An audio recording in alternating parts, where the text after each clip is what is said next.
Saya ada dengar orang kata kalau kita kaya tapi tak nikah berdosa. Dia kata kalau kita kaya, kita tak nikah berdosa. Salah. Kena faham.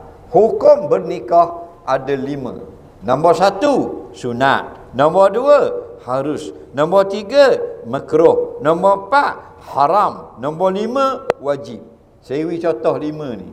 Bilakah sunat bernikah? Kita ada duit dan ada keinginan. Sunat bernikah. Bilakah harus bernikah? Kita tidak ada keinginan dan ada duit. Harus bernikah.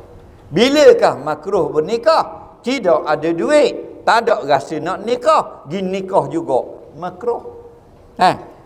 Bila haram nikah?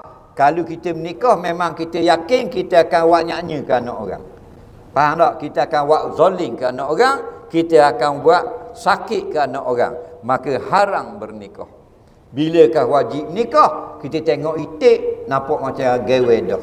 Nampak? Nampak macam retina dah itik. Padahal itik je, wajib nikah. Berat benar dah tu. Tak? Ini disebut oleh ulama-ulama dalam kitab-kitab lama, turah, dan kitab-kitab baru.